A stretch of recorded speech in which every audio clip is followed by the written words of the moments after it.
Napakahalaga ng liver. Kaya nga tinawag na liver yan, pampabuhay siya. Isa sa pinaka-common na sakit sa atay ay fatty liver.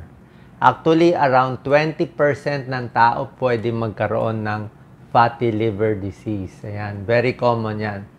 Ito yung normal na itsura ng atay natin. Ito yung fatty liver na babalot sa taba o napupuno ng fat cells. Ano dahilan nito?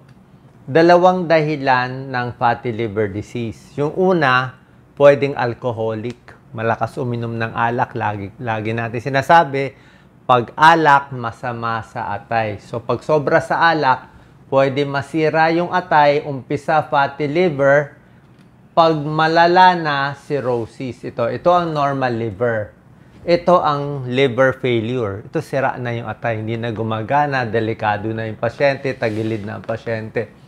Dito sa gitna, mga alanganin pa. Okay? So, mula healthy bago sa liver failure, nagiging fatty liver muna siya. Okay? Palagay natin, sinabi ko, number 1 is alcoholic. Pangalawa, pwede rin yung mahilig sa matataba, overweight, high blood, diabetes, mahilig sa matatamis, fatty liver.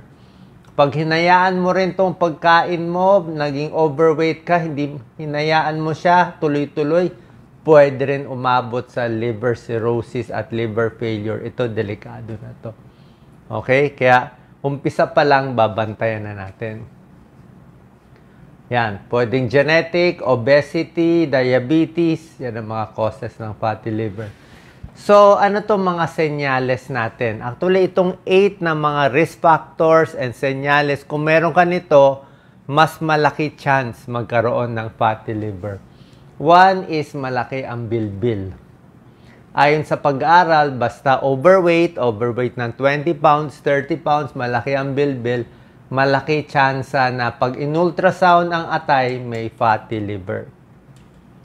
Number 2, mataas ang cholesterol. Okay? Mataas ang cholesterol sa dugo. Pag chinek, di ba, mahilig sa matataba. So, nakita nila, higher cholesterol, malaki chance may fatty liver. Kasi nga yung cholesterol, yan ang bumabalot din dun sa atay natin. Number 3, mga may high blood. Nakita nila yung mga taong may high blood pressure, 3 times more nagkakaroon ng fatty liver. So, may connection yan. Actually, pati diabetes. Mas may high blood, mas may diabetes, siguro mas namamaga yung mga ugat, nagkaka-fatty liver din siya. Parang magkakasama itong mga sakit. Laging pagod. Okay? Minsan, ang fatty liver, walang sintomas. Diba? Walang nararamdaman. Pero, pag lumalala na yung fatty liver, papunta na sa liver cirrhosis, pag medyo hindi na gumagana yung atay natin, dyan medyo nanghihina na. Tiredness and fatigue. Bihira lang to, pero minsan kung talagang namamagana yung atay, minsan sumasakit na dito sa may kanan. Okay? Medyo rare, pero medyo pwede rin. Parang mabigat o masakit dito sa may kanan. Pero usually kasi, walang sintomas. Kain ng kain. Okay? Parang lagi siyang gutom. Laging may craving. Hanap ng pagkain. Yung pala may fatty liver siya.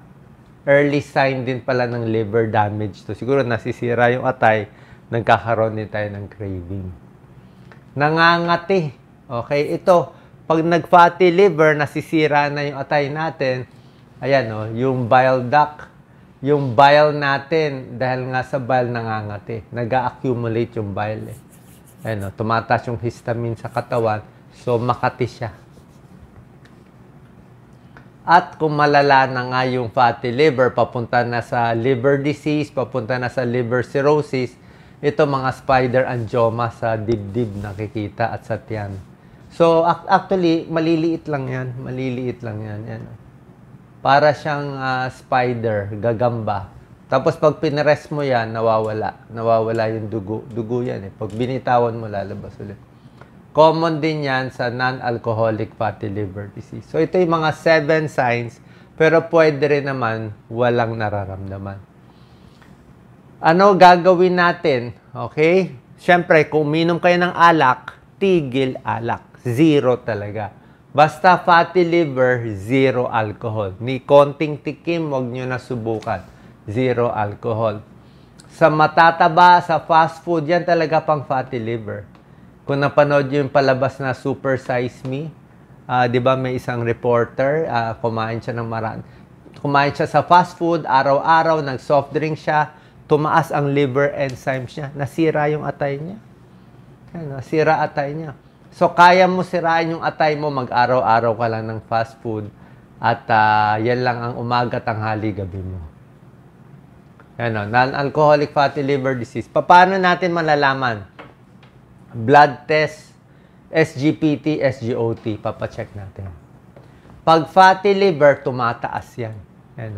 Ang normal, ito hanggang mga 45, hanggang mga 40. So, pag SGPT, SGOT, chinek natin yan, mataas. Actually, hindi lang dapat 76, minsan 100 yan. Lampas 100 na maabot. Ibig sabihin, namamaga na yung atay. Bukod sa nakabalot ng taba yung atay, namamaga na. Yan na pinapacheck natin, liver enzymes. Pa-blood test kayo. Pag tumataas na itong dalawa, namamaga yung atay. Baka fatty liver yan. Pangalawa, papa-ultrasound natin. Sa ultrasound, kita ng ultrasonologist kung fatty liver. Ito ang normal na itsura ng atay. Hindi naman tayo expert sa ultrasound, pero nakikita nyo ito parang grainy, ang normal. Pag fatty, parang makinis, mataba fat. Pag liver cirrhosis, sira, ganito na. Parang patsi-patsi na siya. Pag liver cirrhosis, ano talaga to? Namamayat na, nagmamanas na, o namumutla na, dumudugo na yung iba't ibang parte ng katawan. So, malala tong liver failure. So, ito, umpisa pa lang yan, fatty liver. Sa ultrasound, doon madadiagnose. Tulad na sinabi ko, fast foods, bawasan.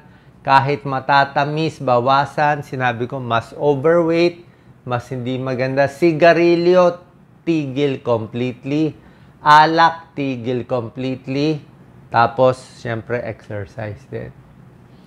May mga pagkain na nakakatulong sa atay, di ba? Syempre, alam naman natin yung mga gulay at prutas. Pero, merong mga special gulay at prutas Gusto nila avocado, healthy oil, broccoli, cauliflower, anti-cancer, apple, turmeric, napakaganda. Bawang, citrus fruits, lahat ng maasim, maganda rin yan. Carrots. Pag hinalo-halo nyo to, ito yung parang detox Diba? Kung gusto nyo mag-detox ng drink, kumain lang kayo marami nito or yung iba, sinishake, pwede rin. Ayan, Sa mga fats, good fats lang, may omega-3 fatty acids, fish oil, isda, pwede. Ayan, salmon, hasa-hasa, tamban, pwede rin bangus omega-3. Huwag lang masyadong prito at mamantika. Ayan. Meron ding fish oil, meron ding oatmeal, meron ding avocado, meron ding olive oil, mani na hindi siya prito. Ayan, mga good fats. Spinach, napakaganda. Beta-carotene, vitamin E. Okay, mga nuts, pwede. Vitamin C. Anti-cancer, strawberry, wala tayong blackberry, blueberry. Tsaka to, fish oil, napakaganda. Tapos, bukod dito, ito, 3 liver health yan. Gulay, tubig. Kailangan pala ng atay natin, maraming tubig. 8 to 10 glasses of water. Mas maraming tubig, mas gumagana siya. Pag hindi ka uminom ng tubig, hindi siya gagana. Nadi-dehydrate siya, hindi maganda. So, kailangan mo maraming tubig para gumana yung organs natin. Kasi trabaho niya mag-metabolize. Tinatanggal niya yung mga dumi. So, bukod sa kidneys, nagtatanggal ng dumi ng katawan siya, yung mga ininom nating gamot, pagkain, kung ano man yan, pati yung alak na ininom mo na bawal, siya nagme-metabolize. Yung masamang chemical, ginagawa niyang harmless. Yung delikado o baka poisonous, gagawin niyang harmless. Malaki trabaho nitong atay, kaya nga liver siya. Kailangan maraming tubig, 8 to 10 glasses para gumana siya. Bawas asin para hindi ma-high blood. Ito yung 4 na sample ng detox Ito yung mga common detox So, nasa sa inyo na kung anong halo gusto nyo, pero maganda siya tingnan. Diba? Parang ganito, mga citrus, lemon, may apple, ano ba to, luya, pinaghalo-halo, ang sarap o ginawang juice. Diba? Pwede konting sugar, konting honey para may lasa. Ito, ibang halo naman, puro red, orange, carrot, diba? Tomato. Ito, wala tayo nito eh. Oh, wala tayo. Siguro hanggang strawberry lang tayo. Ito, detox naman siya. Ito, all citrus. Oh. Calamansi, orange, may konting luya. Okay? Strawberry, blackberry, blueberry. Oh. Ang ganda. Oh. Lahat yan, liver detox. Napakaganda. Pero syempre, medyo mataas din calories nito.